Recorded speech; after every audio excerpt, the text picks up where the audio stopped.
it. I won't give up till I'm on top. Yo, no, I ain't the type to give up. If I do something, man, I do it till I get what I want. I turn a business out of nothing into something I love. I got a poker face, but honestly, I'm not one to bluff. I flip a switch, never miss, man, I always stay up. Don't let them see you, bitch, always have a plan to stay tough. This life ahead of you ain't easy, it was built to be rough. But that's what makes a personality is tragedy, bruh. So keep your head on your shoulders. Now we ain't out here moving rocks, we out here moving. Yo, what is up, y'all? What is up? It's me, it's King. We're back in the building with another episode, 7200 podcast. And as always, my guy, Coach Dante, is here. Coach, what's going on, man? What's good? Happy to be back with my best friend, Key. Happy to be back with the show, man. Let's get on and popping, cause I got some words to say about a certain. We got some stuff for y'all today. The calling lines will be open. Do y'all got somebody y'all want to put on the grill? I know week 2 was crazy. You don't gotta just be from the NFL. It could be somebody from the MLB. It could be somebody from college football. You gotta throw on the grill. You want to throw them on the grill? Just your opportunity. We will have that for you towards the end of the show. But we do got some things to get into. Of course, it is week 2. Football is here. Y'all thought week 1 was crazy. Week 2, ooh, Lord. Because from the pick'ems that I did bad. But getting into it, starting it off early, it looks like Justin Fields will be week 3 starter moving forward. Good or bad move for the Pittsburgh Steelers right now, sitting at the top of the North right now at 2-0. I think it's a solid move, very good move. You're 2-0 right now. Justin Fields has been good. He has not been turning the ball over. The defense has been playing very lights out the last 2 games. Him and George Pickens got a very good connection. They're able to run the ball with Najee Harris, and I think it's a good move. Justin Fields young. I think Justin Fields is a starting quarterback in the NFL, and plus, you know, I think he has a lot better weapons than he had in Chicago. So I think he's doing good. I think he's doing great. He has a consummate coach in Mike Tomlin. So Russell Wilson, perfect backup behind him, someone who's won an NFL championship, who's been in the league for a while. So I think that's a good move by Mike Tomlin, keeping him as a starter. Yeah, I know some people's like, oh, well, Justin Fields, he can't do. I mean, y'all didn't give Justin Fields a chance in Chicago. Look what's happening in Chicago. Offensive line issues, as you can clearly see. Caleb Williams getting sacked 7 times. Wasn't Justin Fields. They still don't got no offensive line, but we're going to address that. But he has some good weapons over there. George Pickens still got fiery moves. Najee Harris, good defense. I mean, you got a good coach. I mean, why not let Justin Fields prove what he can, what he can do? I think he's capable of playing well in Pittsburgh. If he can't see the throwing lanes, definitely can use his feet at times. So I mean, we'll see how Justin Fields is. I mean, I like the move. I mean, it was different when they traded and then they got Russ. We like, ooh, it's gonna be a battle. But Russ is good. Someone to learn from. So we'll definitely see. Vic, what's going on, man? Appreciate you. So Vic, don't you come in on this college show with no blasphemy about this Eagles, right? Because we gonna get to them in a minute, but don't you do that, Vic. Are you on Twitter? Don't you do that. We also got Travis Kelce. Well, we'll talk about getting in Travis Kelce. Cooper Kupp moves on. He's on the injured reserve. The Rams can't catch no break. Cooper Kupp, Puka Nakua's out. Poor Matthew Stafford. But yeah, Justin Herbert, his ankle injury is there, but it's feeling better. Hopefully, he can still play. David Njoku, he's going to miss his second game with his injury. Let's talk about these injuries right quick. Do you think it's because they're not playing preseason is why they're getting these soft tissue injuries the way they're getting? Like, they're not getting the reps, but then when they go full speed and full game mode, that's when all the injuries come. Should they at least play preseason to get them acclimated? Again, I think preseason is important for you to get some playing time, get some game reps in, but I won't use that as a reason. I mean, injuries happen every day in the game of football. In any sport, injury is going to happen. So again, you don't know when the injury is going to happen, and you can't control the injury. But again, hey, again, you can't control the injury. It's just bad luck, man. They all got hurt. Puka Nakua, them, they was doing pretty good in that first game against the Detroit Lions, and then everybody just got hurt. But I still think, like I say, preseason important. A lot of the things, when the coach keeps the team out, keeps people out, they're trying to protect them. They're trying to protect them. Their star players from getting hurt, but still, you do gotta get these guys some game reps so they can have some chemistry with each other at the same time out there. But I wouldn't say by not playing on preseason that injury that that's why they sustaining injuries. I mean, injuries happens in preseason as well. It happens in preseason. They're just unlucky that the Rams have to go through with that. Definitely. The Rams. Then you got the Chiefs. Isaiah Pacheco just had surgery, out 6 to 8 weeks. I know everybody fantasy teams is messed up, including mine. We're gonna get down to that. Well, the Chiefs signed somebody they're also familiar with, and Kareem Hunt. Is this a good signing for Kareem Hunt? I mean, he knows the Kansas City Chiefs. If anyone knows the Kansas City Chiefs, it's Andy Reid. It's Andy Reid them. So yeah, I think it's a solid sign. He still can be a solid back, still be a solid running back in the league. So yeah, I think it's okay signing. And then also Debo Samuels is out. So is CMC. So is CMC. No Christian McCaffrey. What is San Fran going to do? Is more Jawan Jennings? Going to see more of Brandon Ayuk, more of Kittle. Jordan Mason didn't do too bad his debut. What do you think San Fran is going to do with them two key people being out? Man, I think that I'm not in panic mode yet with San Fran. I'm not in panic mode yet with San Fran. I think I think they're going to lose some games. I think they're still going to do enough to keep the ship going until they get back. But yeah. Yeah, definitely going to be. I mean, San Fran still has a great defense, so we ain't got to worry about that. It's just on the offensive side. We'll see where the offense is going to come in at. San Fran did lose to Minnesota, but we're going to go over them key games. I just wanted to go into the big breaking news stuff. Bryce Young. See, I'm not going to put the Eagles on the hot seat because I know a bunch of people is going to. But when it come time to, Dante, I got one said person over here I'm going to put on the grill. But Bryce Young gets benched for Andy Dalton. That's a good or bad move right now. I mean, whatever it does to help the team win. But one thing I say about that, if you're going to come out in public in a press conference and say, hey, Bryce Young is your quarterback, you got to own up to it. You cannot wait till you see a lick of film and say, hey, we going to Andy Dalton because Bryce Young's struggling. You cannot do that. You got to own up to it. You got to have some confidence in them. But I think Bryce Young's confidence may be shot. It's not just, I'm going to get this straight. It's just not a Bryce Young thing, but I believe Bryce Young is part of the problem. I mean, when you're having wide open throws, you got to make those throws, man. Those some of the throws he did make at Alabama. So Bryce Young has not helped himself out either. I mean, I know the receivers aren't the best. I know the offensive line may not be the best, but as a quarterback, you got to definitely show some type of flash. Like when you're going up against the Saints, your first throw cannot be an interception.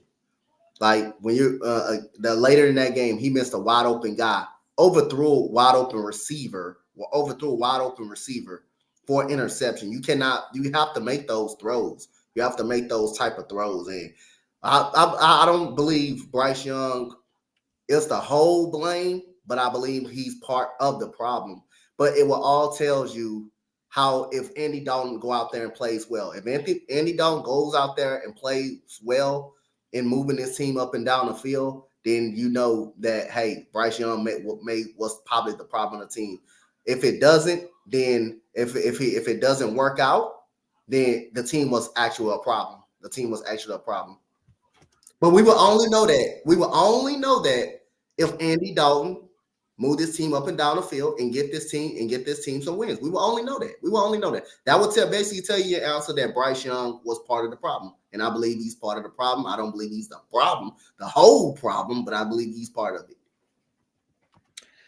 Yeah, definitely. So let's get into week 2 recap of these games. And there were some good ones, there were some bad ones, there were some how the hell did y'all lose this game type of ones, like Monday night. But we gonna get into that. So going all the way back from Thursday, we did see the Bills knock off the Dolphins 31-10. James Cook had himself a day. What did we always say about Buffalo? Buffalo has running backs. They just got to use them. Mm-hmm. And now that there's no Stephon Diggs, there's no Gabe Davis, you got Keon Coleman, who's a rookie. You got Shakir, who is a good, solid guy. They got MVS over there. Is MVS over there? No. Yes, MVS is over there. So now Josh Allen got to improvise. Now you still got your tight ends, but now he has to rely on these guys. James Cook 11 carries, 78 yards, 2 touchdowns, had a receiving touchdown. He was throwing the ball around. Josh Allen didn't run as much. He relied on his arm. But look what happened. 31-10. Tua got another concussion. You got to start Skylar Thompson. What's going to happen to Tua? He said he's not retiring, but what you think, all honesty, Tua should do? You say what? What should Tua do? I know he said he's not retiring. They did put him on IR because he did pick up another concussion. But if you're Tua right now, what do you do?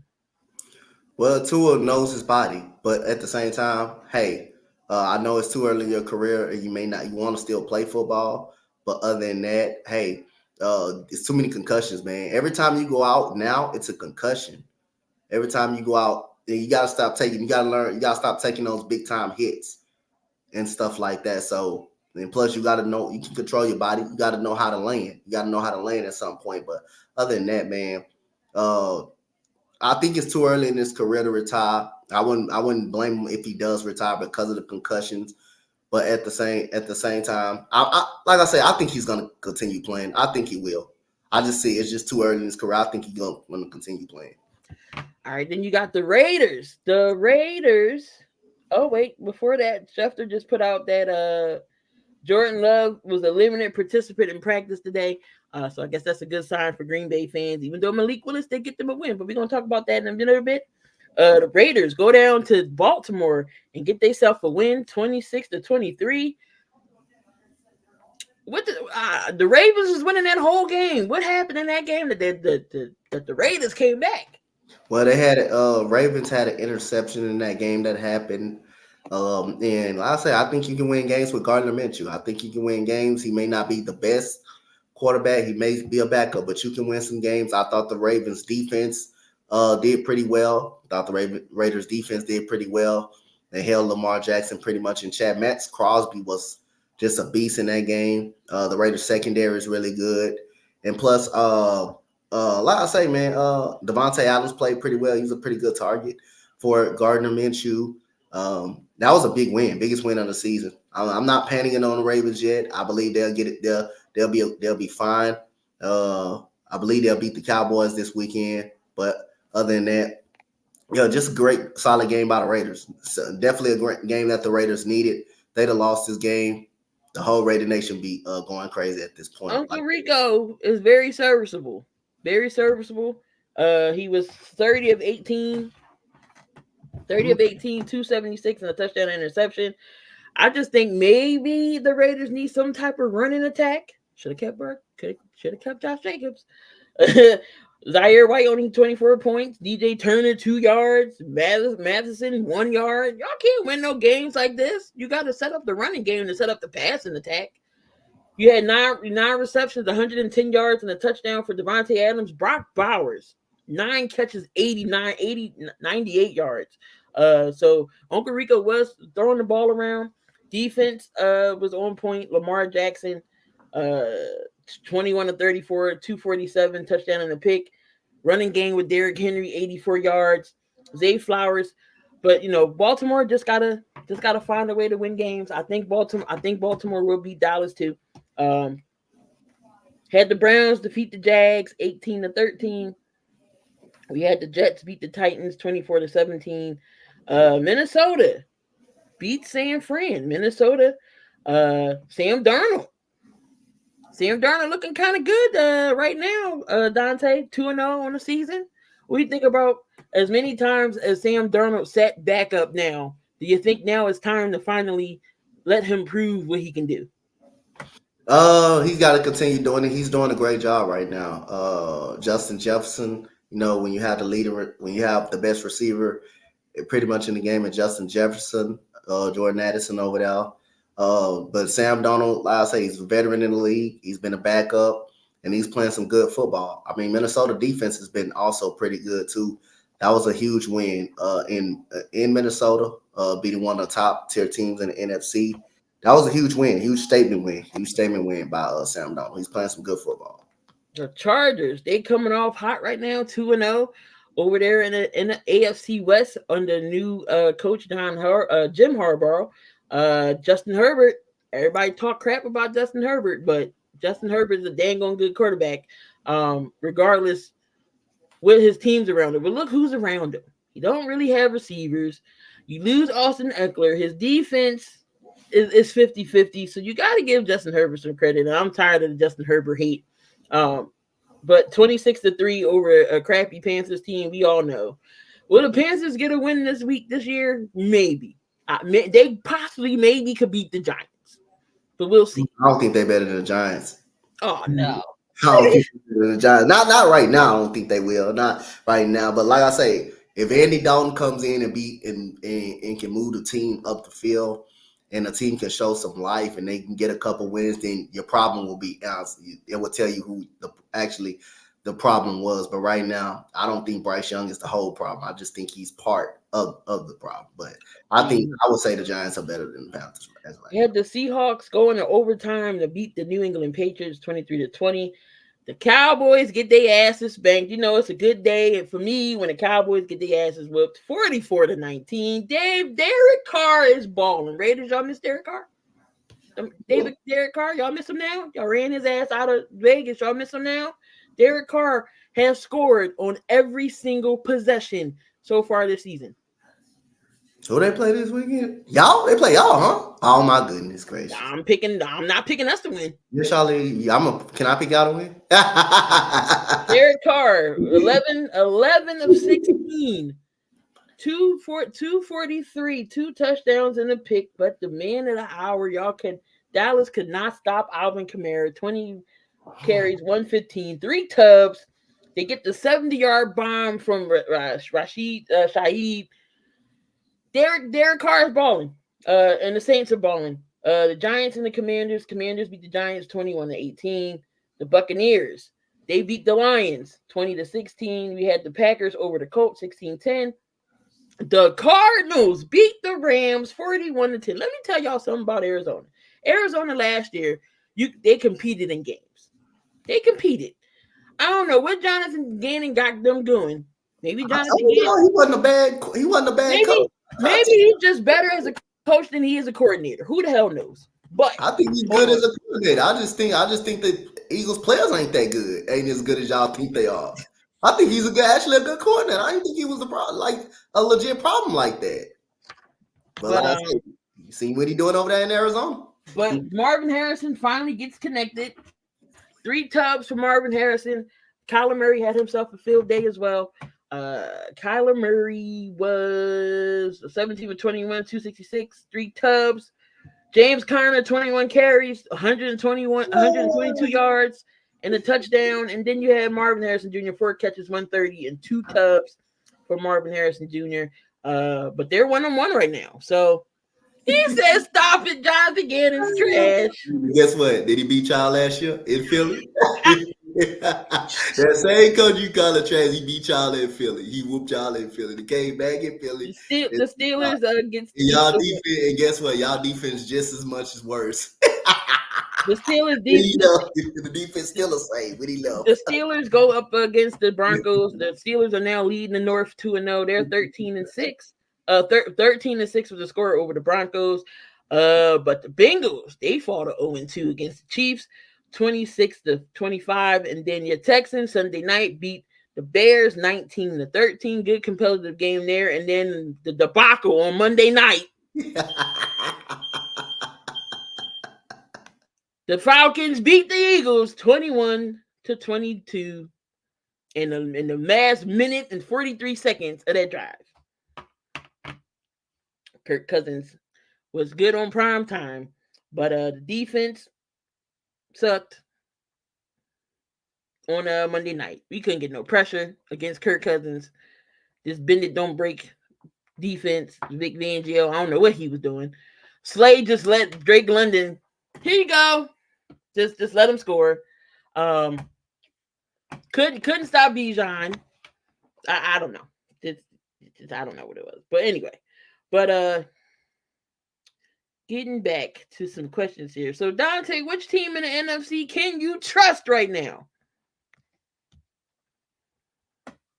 In the NFC can I trust right now?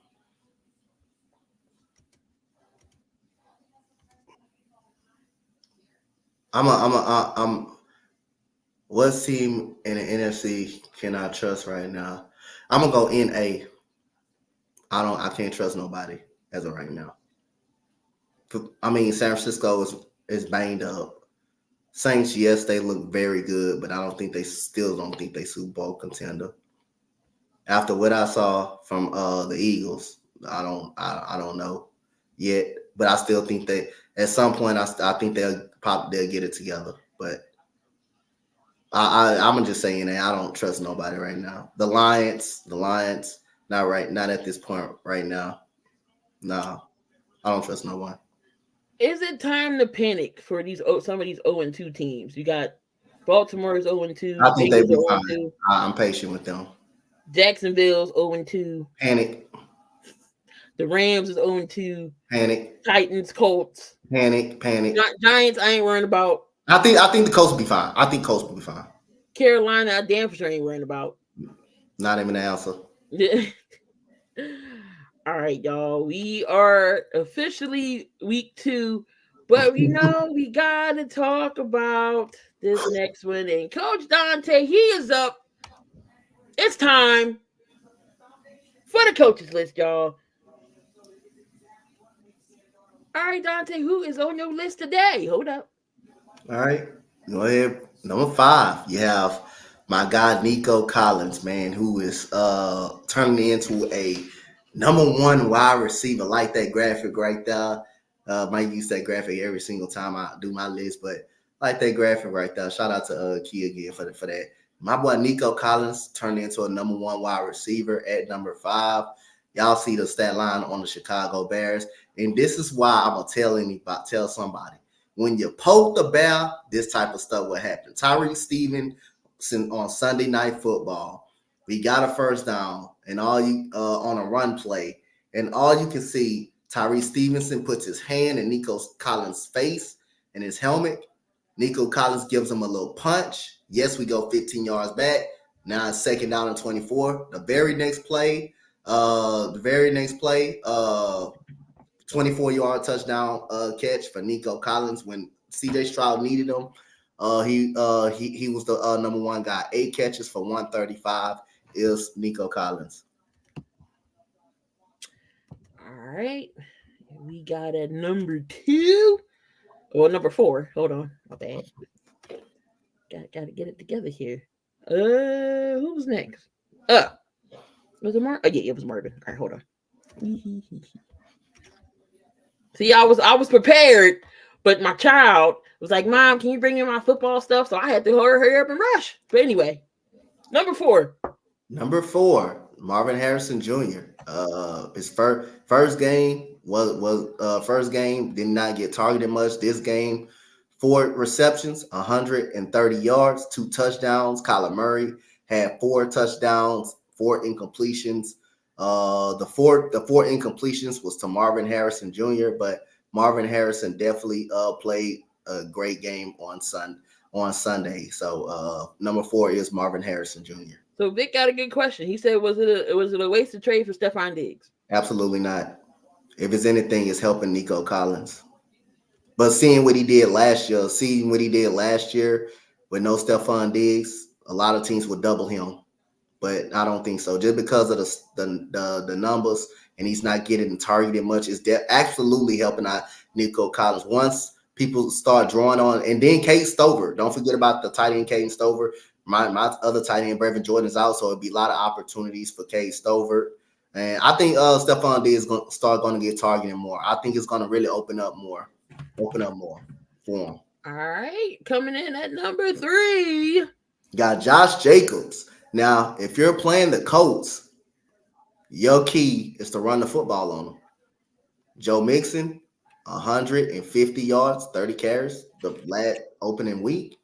This week, Josh Jacobs, 32 carries, similar. 32 carries, 151 yards for Josh Jacobs. That's your running back, Raiders, and you let him go to the Green Bay Packers right there. So, other than that, yep, they beat the Colts on having a great running game. So if you're playing the Colts, you got to run the football against them. You can run the dang ball defense. So yeah, that's number 3.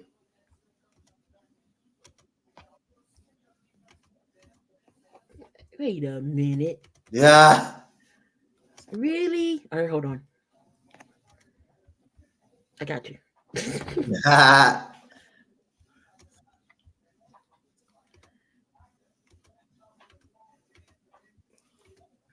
Here we go. Doggone it. Got to get the next one up in here.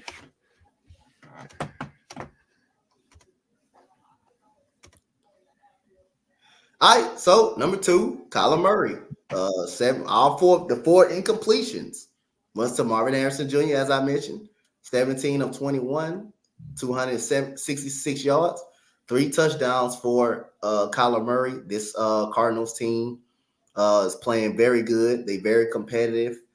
They look like a totally different offense with Kyler Murray up under center. And, they may end up being a sleeper team in that division now that the Rams are down a little bit. This team is really good, man. I like this Cardinals team. Not to mention James Conner had 122 rushing yards and a touchdown in this game. So, yeah. So we get to the number 1 player. Number 1! Alvin Kamara, 20 carries, 115 yards, 4 total TDs. The 4th total TD came on a screen touchdown pass from Derek Carr. So yeah, what a day for Alvin Kamara and the unstoppable Saints offense right now. That's my top coaches list. Number 5. The Saints marched on in Big Dallas. Got that win over the them boys. We still them boys. I can't talk because we lost, but my joy and pleasure is whenever Cowboys lose, I don't care. All right, y'all. So getting into the nitty-gritty of things, get down to these picks and predictions for week 3. Already week 3. We were just talking about week 1. Yep. Already week 3. Coming in Monday night. Oh God, you got to pick some Thursday night game. Patriots and Jets. I'm going with the Jets. Of course, I got the Jets too. Monday, 1 o'clock. We got the Saints and them Eagles. I damn for sure ain't picking the Eagles. Yeah, you gonna pick them? No, I got the Saints. I gotta go with the Saints. Every time the Saints been playing the Eagles, I've been picking the Saints. I like their defense. For what I've seen for the Eagles, I just don't like. But this probably the game that the Eagles may wake up in. You just never know. But the Saints playing at home, the way that offense is rolling, the way the Eagles just can't tackle nobody, just as insane to me. I'm taking the Saints. I think it's gonna be a close game, but I'm taking the Saints. Chargers and Steelers. Give me the Chargers. Give me the Chargers. I got the Chargers. The Texans against Minnesota. Give me the Texans in a close game. I got the Texans too. I think that could be a good game. I don't know if I think it's gonna be a good game. or not. Justin Jefferson, I'm not sure if he's going to be in, but it should be interesting. We got the Broncos and Tampa Bay. Give me Baker Mayfield and Tampa Bay. and Mike Evans all day long. Give me Tampa Bay. Packers in Tennessee. This could be an interesting game, only because Will Levis his second year. Then you get Malik Willis again starting. But you know what? I'm going to take. Hold on, who did I take? Did I take Tennessee? I think I take Tennessee. I don't know who did I take. I don't know. Let me see who did I take. Let me see. I don't know who did I take. Who did I take? You know what? Give me Tennessee. Yeah, I took Tennessee in the game. I took Tennessee. So give me Tennessee to beat the Green Bay Packers. I think this game should be interesting. The Colts and Bears should be an interesting game too, but I'm gonna take Indy in this one. I'm gonna take the Bears. Can the offensive line hold up for the Bears long enough for Caleb Williams to do something? There's no running game with DeAndre Swift because you know why? There's no line to block. DJ, I think it will turn out. It will be a running game for DeAndre Swift. The only reason that the running game wasn't working because my Texans are a good run defense. I think we just a great run defensive squad, a good run defense. So is there, but I believe if they can't run the ball against the Indianapolis Colts, then you may have some questions on that. Raiders by 90. Raiders and the Panthers. No comment. Or Andy Dalton. We got the Seahawks. Geno Smith going up against the Dolphins, going up against Skylar Thompson. I'm going to take the Seahawks here. Taking the Seahawks. You know what? They almost had me. I was about to pick the but I forgot them was odd too. But I'm glad I say wait, two are odd. So I picked the Seahawks. This was a tough one for me, the Ravens and the Cowboys, but I do think the Ravens will bounce back here and don't go down 0-3. I think the Ravens will pull it out and beat Dallas. That's why I'm going with the Ravens. I don't think they want to go down 0-3, and I don't think they will go down 0-3. So I'm taking the Ravens. Cardinals and the Lions. This should be an interesting game. This might be a good game here. I'm trying. See, I don't know. You took Detroit? I think I did take Detroit. Yeah, I'm taking Detroit in this game. 49ers and the Rams. Both teams are banged up, but I still think the 49ers can pull this out. I'm going with the 49ers in this game. And we got the Chiefs and the Falcons. Prime time. Kurt again is prime time, but he not beating the Chiefs. So I'm taking Kansas City. Yep. I'm taking Kansas City to win. And why is there 2 Monday night games on? Whose idea was this? 2 Monday night games. We got the Jags and the Bills. I'm taking the Bills. I'm taking the Bills. Commanders and the Bengals. The Bengals bounce back and get their first win against Washington. I agree. All right, y'all. There you have it. Picks and predictions. Hopefully, see where your picks are. I was second last week in the Pick'em League, so I did something right. Ern was the one who won. He was top dog. But let's talk about some WNBA real quick before we move on to college and before we open up these phone lines. So anybody who wants to put anybody on the grill. WNBA season is over on Thursday, which is tomorrow. Regular season is done. We got six games tomorrow. But let's look at the standings here. And it looks like Atlanta and Washington. Who would have ever thought we would be talking about Washington getting the last playoff spot? They got hot. So New York, Minnesota, Connecticut, Vegas, we got Seattle, Indy, and Phoenix are your top 7. So Atlanta right now is in 8th, but they haven't clinched anything yet. But Washington could possibly sneak up there and get that top spot. Of course, your Wings and my Sparks have been officially eliminated. Yep. And we got it. We was bad. We were hurt. We were injured, literally injured. We wasn't even healthy. We was injured from the start of the season to the end of the season. We was injured. Asia Wilson gets 1,000 points this season. She surpasses Angel Reese's rebound record. Can we just get her the MVP now? Like, we don't gotta announce it. Just crown her. No, just give her the MVP. Do you think she gets Defensive Player of the Year again? Yes, she's the best player in the WNBA. Diana Taurasi doesn't know if she's going to retire or not. She said the end. She said the end is near, but she don't know when.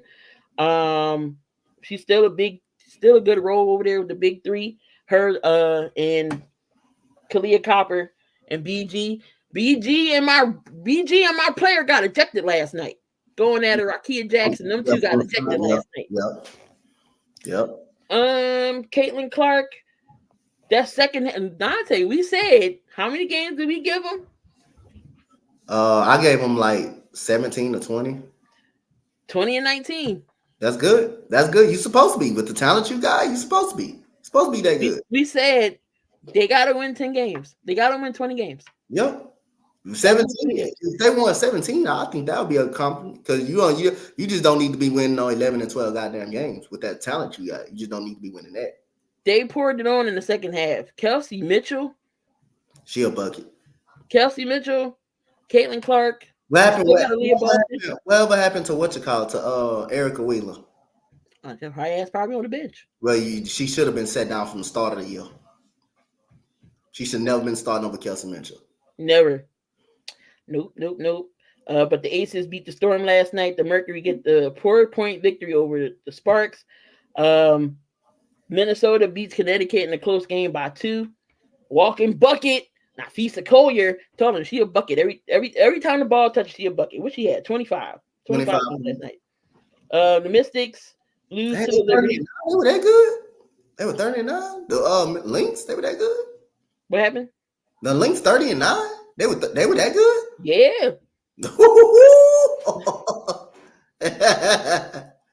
Liberty beats the Mystics, and then the Dream beats the Sky. Clearly, no Angel Reed. She's out for the season. But they need to add one more piece to that Sky team. Who they had? Perdurso. She didn't even play last night. Oh no, wonder why they lost. Norica Dorso. And you ain't have Kennedy. You ain't had Kennedy either. So you ain't had nobody playing. Mm-hmm. But who's your favorites going into the playoffs? How far do you think Caitlin Clark and this Fever team can go? It depends on the matchup. It depends on the matchup. I think they can get to the second round depending on the matchup. But as long as the Las Vegas Aces are in there, I'm in the defending champs. 2-time the defending champs, I'm gonna always get them an opportunity. They always get opportunity. Yeah, most definitely. Thinking it could be the Aces in New York maybe again. Let's see what Minnesota do. I think I'm gonna go. I'm gonna go win healthy. I'm gonna go with the Connecticut Sun as a dark horse for the WNBA title. I think they got a very good defense over there. They got a bucket and Dewana Bonner over there. Ty Harris is a great 3-point shooter. And Dejanay Carrington, a 3-and-D player. I like her over there. I think my dark horse for the WNBA title could be Connecticut. Matter of fact, if they're not in the same bracket, I would pick.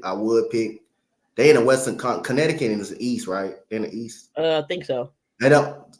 If they're not in the same bracket, then I'll pick Connecticut and the Aces to make the for the WNBA. Yeah, Connecticut in the West, in the East. Yeah, so yeah, I will actually pick them to be in the WNBA finals. It's going to be a good playoff. This is when we going to see the nitty gritty of things. Caitlin Clark finally, getting her team together because we thought it wasn't looking too great for her in that first half. Mm-hmm. It was not looking good. But clearly she's going to be Rookie of the Year. Clearly. Matter of fact, that's going to be my prediction. I'm going with for the West. I think in a series, I think the Aces will beat the Lynx. And I'm going for the series was close last year between the New York Liberty and the Connecticut Sun. They unfortunately Brianna Jones, remember, didn't even play that whole series because she was out with Achilles. The WNBA Finals prediction, it will be I will go with the Aces and the Connecticut Sun, and the Aces will win the WNBA championship for the third straight year. Repeat. All right, so let's talk about some college football. Get your picks, get your upsets, and then we open up these phone lines here. Whoever wants to call in and put people on the grill. First, we're gonna put our picks on the grill, and then we're gonna open them things up. So if you want to call on in, I will put the number up for a little bit. But let's see, going on into some football. All right, so it looks like Wisconsin QB Van Dyke has torn his ACL, so he's going to be out. But let's get into these rankings here.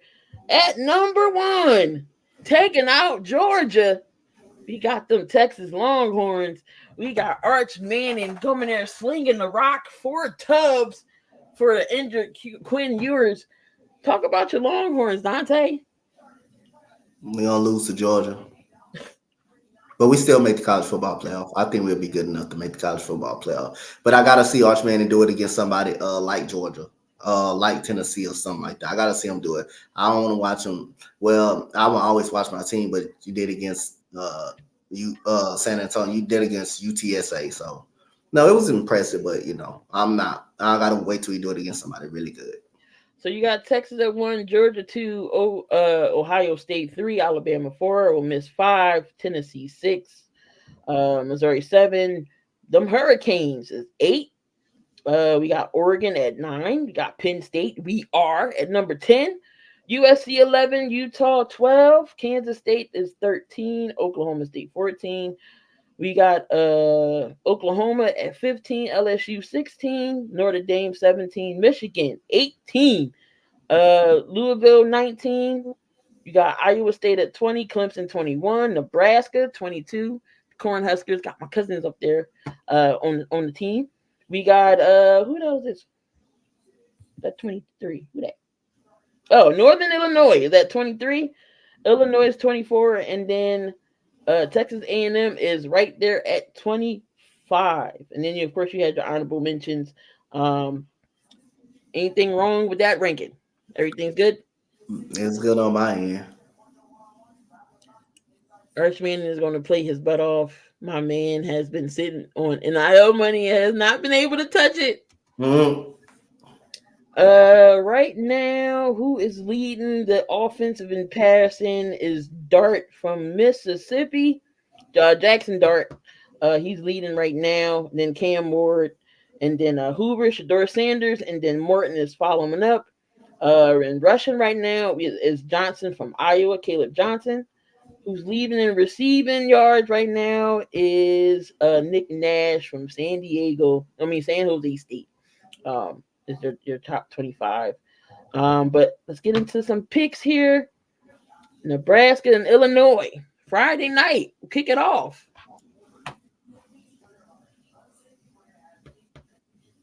Who wins? Who? Nebraska and Illinois. I'm going for Nebraska. I'm taking Nebraska. Ohio State and Marshall. Pass. Clemson versus NC State. I'm taking NC State. Arkansas State against Iowa State. Iowa State. All right, you got Kent State versus Penn State. Pass. Penn State better win. 0-3. They 0-3 Kent State. That'll be an upset. USC over Michigan. USC and Michigan? Upset of the week, Michigan. LSU versus UCLA. LSU versus UCLA. I'm going with LSU. Miami of Ohio or Notre Dame. I'm going with Notre Dame, even though they took a big crap last week. Even though, again, golly, man. Hey, bro. Georgia Tech versus Louisville. Georgia Tech. We got Buffalo and North Illinois. Buffalo. Utah over Oklahoma State. Oklahoma State. Vanderbilt and Missouri. Missouri. We got them Hurricanes against South Florida. Miami. Tennessee and Oklahoma. Tennessee. Bowling Green against Texas A&M. Pass. Georgia State Southern against Ole Miss. Pass. UL Monroe against your Longhorns. That's a pass. And then Kansas State versus BYU. Kansas State. I guess. No games really is appealing, but then again, you never know because them games are usually good. Who Colorado playing today? Who Colorado playing this week?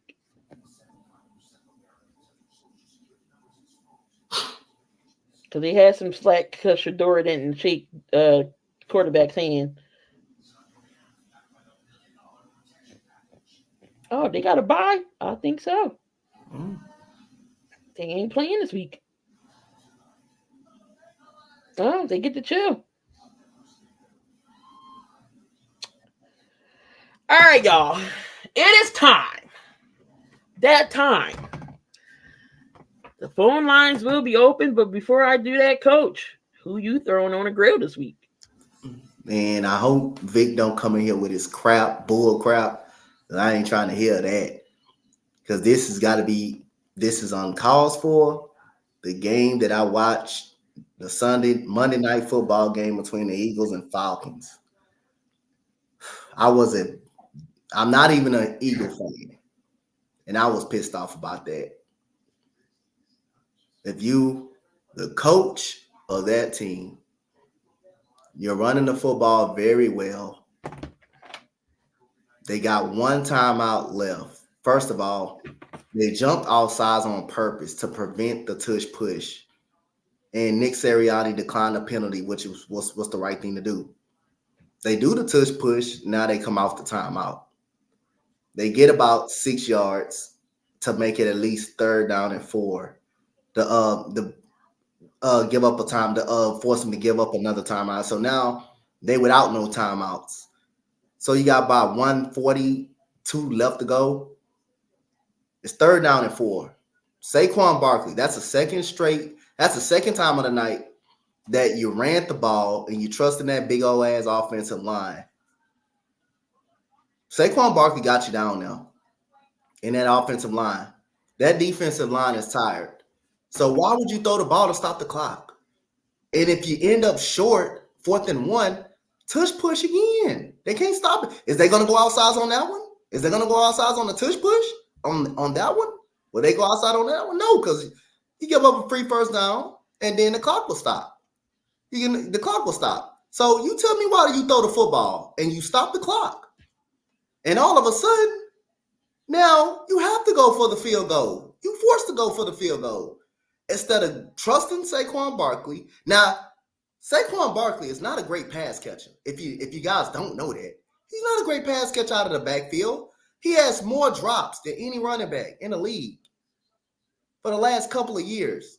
So why not put Saquon Barkley in that big old ass offensive line to work? Why not do that? Why not do that? But instead, it was a good play call. I'm not mad at Kelly. I'm not gonna blame this on Kellen Moore, because at the end of the day, it's the coach responsibility to say, hey, let's get about a Saquon Barkley and let's get out this game. Let's get out this game. Too bad. And I'm going to get to the defense in a minute. Too bad that like I say, I don't think the defense performed well, even though, they gave up 22 points, but I'm going to give you the reason why. But other than that, Dante, you know what the Eagles defense was? What? That's terrible. But other than that, you stop the clock, then you kick the field goal to go up a touchdown, which they need a touchdown anyway. But other than that, the thing about it, this defense didn't get no pressure.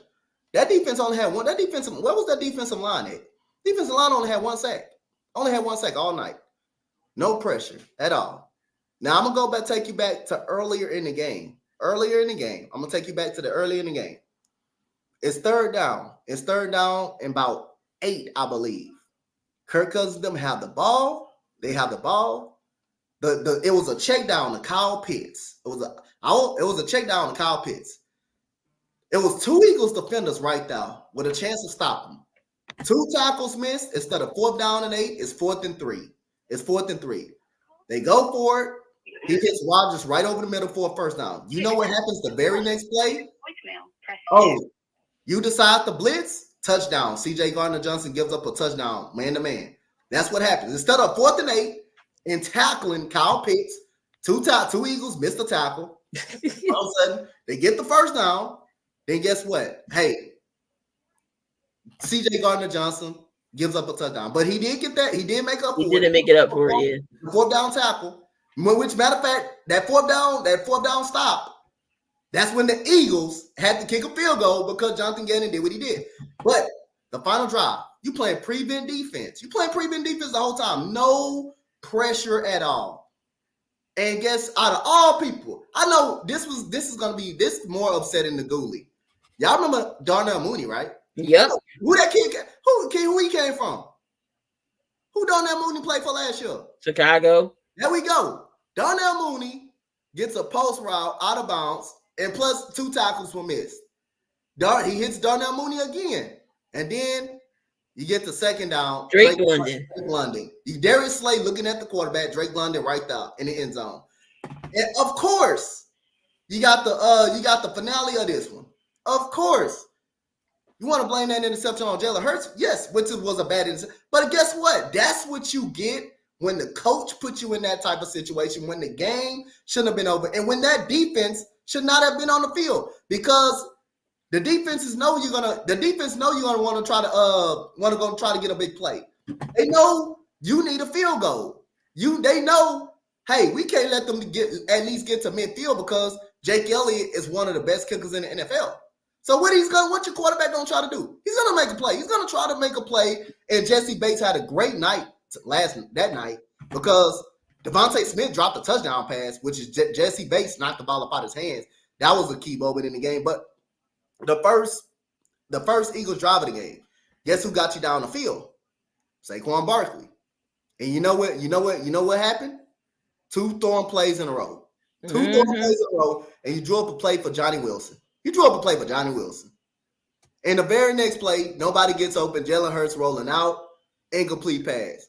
So, again, I'm not an Eagles fan, but I was upset in the way the game was called, and that's on the head coach, man. Can't nobody say that's not on the head coach right there. Yeah. You could have been a part of the game. You've been running the football throughout the whole entire game.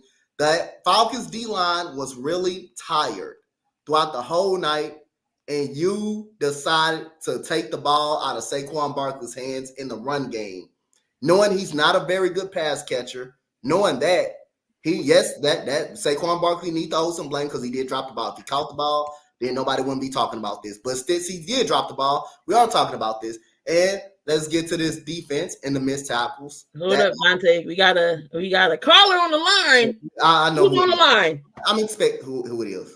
Hey, what's good, everybody? It's Vic. Oh my God! Hey, Vic, you better be good, Vic. Vic, who you throwing on the grill this week, sir? Oh, we got a big grill this week. Lord. Let me just start off by saying this. I agree with a lot of points that Coach said. Coach makes a lot of good points. But one point he didn't make, he let him escape from blame, and that is Kellen Moore. Just like you were saying, Coach, there were play calls that should have been made throughout the whole game. When we're playing, we got guys in motion. Offense looks great and powerful. Once you get in the red zone, it's like Brian Johnson is back as the offensive coordinator. They don't know what to do. They become stagnant. Jalen doesn't know what to do. He comes out the pocket, just decides to run. It's kind of like he's regressing a little bit, and I hope that doesn't keep up because first and foremost, Jalen needs to focus on passing the ball. Again, we understand he's very talented. He got the feet. He got the moves. He can get the first down. But when you continue to do that, you run into the risk of getting an injury. We don't want our number one quarterback going down in week 2, week 3. So they need to hold back on Jalen running the ball as much. Is this something that he needs to work on? Yeah. Does he need to make better decisions when he's passing the ball? Of course. We've seen it. But when you look at the game and you take that all 22 and you take a look at it, you can see that there's a lot of play calling that shouldn't have been done. There was a lot of calls that haven't been made, and you made it specific. You blended on Nick Sirianni. As the head coach? Yes, because he's a head coach. He's a head coach. And I know you're going to be like, what are you talking about? He's a head coach. But listen, he is a head coach. Can he overrule? All right, go ahead. Andy Reid is a perfect example. Andy Reid doesn't meddle with the offense, nor does he meddle with the defense. But if he sees that his offense or if his defense is in a bad look or knows that they're not in the right position, he will take a timeout. He will discuss it with his defense or offense coordinator, and then they make adjustments. That's something that Nick Sirianni should do. But again, that's only if he's seeing something that's out of place. If he's seeing that play, that touchdown play to Barkley, nothing was out of place because let's be honest, if Barkley made that catch, there'd be no one complaining. Everyone would say that the defense at first didn't play well, but got it all home. Well, you're right. You're right about that. You're right about the fact that they lost. It would have been a totally different story. Saquon went from last week being the hero of Philadelphia. Now they're painting him as a villain. So that's the second person I want on that field. The Philadelphia fans themselves. I don't really blame talking a lot of crap about the team. You blame him because he got a big topic lately. But look at Bryce Huff. Bryce Huff has only played 7 games. Well, let me repeat that one more time. Started 7 games in the past 4 years. That's his whole NFL entire career. So you expect someone who started only 7 years within the past 4 years to be at an all-pro level? That's kind of hard to get. The money he's making, The money he's making. Bryce Huff and his defensive line, they're coming along. They're young, they're inexperienced, but they're coming along. You saw it. First half, like he said, the defensive line made no push. But in the second half, you see it. You see them getting things coming together. Milton Williams got home. You see the guys creating pressure, but it's not enough. And you have to understand, we're in week 2. They're a young defensive line. They're a new defense, and they have a new defense coordinator. It's going to take time. People don't have the patience. People have this expectation of the Eagles. As soon as they hit the field, they're Super Bowl contenders. You have to understand that we're looking at 17 weeks, and it's a long season. They have a lot more football to go, and they have a lot more growing to go together as a team. So it's going to take some time. It's not going to look perfect. It's not what everyone expects it. And that's another thing. Hold back your expectations. Like I said, I'm not holding back my expectations. If this team's supposed to be too good, you got too many good first rounders.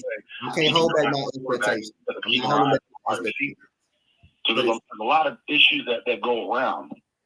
But for the Philadelphia Eagles, like I said, they have a lot to work on. They have a lot to get together. But they have that time. They have the right team to do it. They just need to get on the right page. As for Nick Sirianni, I think there's so much scrutiny coming his way. It's unfair. And it's only because you hear people in the Philadelphia media or radio stations constantly talk about Nick Sirianni because they have nothing else to talk about. They have nothing else to provide you with programming. So they're going to make things up, and they're going to make up issues. And this issue has gotten bigger than what it needs to be. If the Philadelphia fans don't want Nick Sirianni, I don't want to hear any fan complaining that we shouldn't fire him or gotten rid of him in the next year, which Philadelphia fans will do. So they're the second ones on that grill. Lastly, I don't want to hold y'all up. We all know there's, people have takes. They can be good, they can be bad, but they're your own opinion. But when you have constant takes that are horrible like this, let me just lay out some of them for you. Joe Alt, tackle for the San Diego Chargers when he was with the Notre Dame Fighting Irish. Someone said that he sucks. He won't be good as a pro. Christian Gonzalez, we know he's coming into his own now. A lot of people are talking about him being one of the better cornerbacks in the league. He also said he wasn't a good player. Aiden Hutchinson had turned that Lions defense around and has been their number one stalwart. Apparently to a certain person, he's garbage as well. And lastly, for Eagles fans, it hurts. You seen Jesse Bates score that interception. You see him do it with the Bengals. But apparently to a specific person, he is horrible. And this person thought that DJ Uiagalelei coming to Florida State would pay dividends and lead them to a national championship. Listen, my guy, East Coast Gridiron, you have taken so many losses. Just hold it back. Don't give an opinion. Just talk about what you see, because these opinions are not coming out the way you thought they would. Appreciate you, Vic, for calling in, putting your takes on who was on the grill this week. Yeah, I agree with him on DJ. He's just not DJ Ugalon, just not good. He's just not like I gave him an opportunity, I gave him a chance, but it's just if he would have been shown any life, he would have been down there. He just I just gotta admit he's just not all that good. But appreciate the call, Vic. But one thing I do disagree with Vic. I'm not tampering my expectations for the Eagles. They're too good of a defensive line not to get to the quarterback. How much you paid Bryce Huff? How much you paid Bryce Huff for the New York Jets? No, you got to go out there and make plays. I'm not tempering my expectation on the Eagles. Supposed to be this Super Bowl powerhouse team in the NFC, and the coach's decision. If you had a choice to take the points in the first quarter, take the points in the first quarter. I don't mind you going for it in the first quarter, but if you took the points, it actually would help. But I don't mind you going for it. So it is what it is. But on that fourth down play, that was the last play. It was a great play. It was a great play. It wasn't nothing wrong with the play. The play was wide open. It's just Nick Sirianni can overrule Kellen Moore and say, let's run the football. Run the football, and get us up out of here. But that was his decision to go for it. The head coach has the final say, hey, let's go for it. Let's go for it. And that was a great play. It just unfortunately, Saquon Barkley, didn't catch the ball. And like I say, I'm not giving Saquon Barkley too much stuff. Yes, he should have caught the ball, but I don't think there was nothing wrong with the play call. And plus, too much missed tackles. It's still the same missed tackles by the Philadelphia Eagles secondary. It's still the same stuff. So I'm not going to tamper my expectations. No, I'm still holding them to regardless. And if they're going to be a Super Bowl contender, or which is I think they I'm gonna keep my expectations the way it is. I don't care how early it is during the season. Right. I'm gonna say if Saquon Barkley would have caught the ball, nobody would have been said. But that doesn't mean it wasn't. It was a great play. It was a very solid play. He was open. He just dropped the ball. Gooley's putting his bear. I still thought you should have ran the ball. I still thought you should have ran the ball, even if he caught it. Your offensive line was great. Gooley's putting his offensive line on the grill. He said, I invited a bear to eat Nate Davis special. But if we don't got anyone else that's going to call in and put some people on the grill. DJU, yes, I did. Yeah, I agree with you on most points, my boy. DJU is just not good. Do-Rag DJ is just not good. Jesse Bates, I think he's a great, solid, good safety, very good safety. He made some plays the other night. The Devontae Smith touchdown, he the one forced the ball out of his hand. The interception, yeah, he made some plays. I gotta agree with you on it. I gotta agree with you. All right, y'all, we're gonna wrap things up here. But does anybody else want to call in and let me know? You got a couple of more seconds. Dante, what you getting into this weekend? Man, I got some football stuff to go do, man. But like I said, other than that, Gooley said give him a minute. I think Gooley gonna come call in. Oh Lord. Hey, Gooley, you better behave, Gooley. Gooley, you better behave.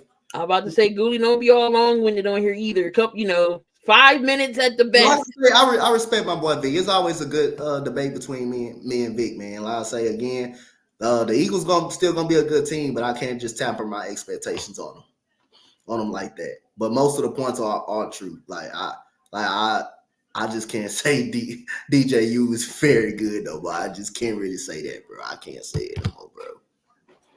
After seeing what I've seen against Boston College, yeah. Definitely next week. Hopefully, we should be able to come on. You good, Vic. But if y'all have not yet done so, 100th episode, we getting there. We at 94. We are numbers not working. Ain't working. He said Vic just called in. Right. Do it again.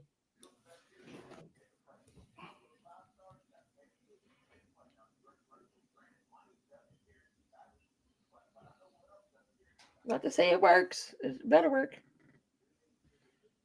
Y'all have not yet done so. The link's in the description. Y'all want to support me and Coach? We do have the lovely 7,200 second shirts and hats as well. Both will be the Do-Rag DJ. I tried to hang it up with it, but I just. Goulet! Am I on the air? Is he in the building? Yeah. Ghoulie, what's up, Ghoulie? Hello, everybody. Hello, Internet World. 7,800 podcast. This is Fire Marshal Ghoulie Burns, and quite frankly, I'm a little upset. Let me tell you something. These Chicago Bears now have to make my owner, Matt Cooley, very, very angry. You want to know how they know how to make him angry? Let me tell you something. Let's just say you have the NFL draft. You have young starting quarterback named Caleb Williams. Oh, he talking about Okay, he has all the promises. He has everything. Oh, they got a good arm, a good head, a good everything on him. But then you realize the offensive line is still dog doo-doo. They go up to set the ball, and he gets sacked. Broken arm, broken ribs, broken everything. Next thing you know, he looks like the next Jamarcus Russell. You know, all kidding aside, this offensive line is still a problem. It's been a problem for the last 15 years. Because I'm going to go 15 years. Jay Cutler.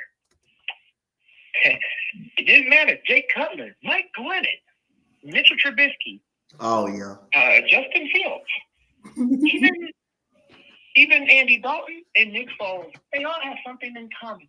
They all been on their backs for the last 15 years because this offensive line can't block for some reason. The best offensive lineman that the Bears have ever had in that 15-year period, Kyle Long. And he's retired now. And yet it's still a problem. Also, to Mr. Coach, congratulations on that win. It was a really good game. Great defense showing up. But once, I'm not even angry at the defense. They did what they had to do. It's just the offense couldn't do anything. So, as PG as I possibly have been for the last 3 minutes, I will say this. I am putting Nate Davis on the grill. I'm putting Matt Eberflus on the grill because they just said in a conference on a live feed not too long ago, they will not make any adjustments on the offensive line. They want to have a trial and error. So Nate Davis will still start on Sunday when we take on the Indianapolis Colts in Indiana. We are still going to have some issues, but the Colts aren't really that good with their defensive line, not as DeForest Buckner is out with an ankle injury. This is a must-win game for the Bears. These next 3 games are the best for the Bears to do, see what Caleb can do in this offense and DeAndre Swift can do in this offense. You have three teams who are struggling. The Colts, they have their injuries. And after that, you have to go with the Rams at home, whose offense is depleted. And then you also have the Panthers, like a clown face. It's just a clown face. It's just there. You have an opportunity to go 4-1. And if you don't, heads need to be on pike. Matt Eberflus, your head's already on the pike. You're already ready for grilling. That's why I have this nice little toasty little teddy bear just ready to keep you alive. Nate Davis, $58 million, not to block, and have maturity issues, and a weight problem that makes Peters look modest. And then Ryan Poles. I told you on my red video that I have the eye toasted. So guess what? Now, since Matt Eberflus said that, and you haven't addressed offensive line since you've been hired, because you used to be an offensive lineman and you were trash, now you're a GM. I love you, buddy, but maybe it's time for you to get your seat a little bit toasty. So, as I leave here, Key and Coach, let me tell you this. We better win against the Colts, because if not, maybe I might have to imitate Homie the Clown and bring a dang sock and back and say, I don't think so. We don't play that. Love you guys. 7,200. Can't wait for 100. Peace, love, soul. Yeah, that was Mal Gooley. Make sure if y'all have not followed Mal Gooley, make sure y'all do. The college show was hilarious today, bro. You got my boy B coming. All right, y'all. We're gonna wrap things up here. But tune in next week. We'll have another one at the end. Grill time. Who y'all want to put on the grill? Again, it don't gotta be the NFL. It could be somebody MLB, college, high school, somebody, that did a bad play that you want to put on the grill. Call them in. But we gonna get on out of here. Love, peace, and hair grease. Don't do nothing dumb. Stay safe. Till next week. We out of here. Peace out, you guys.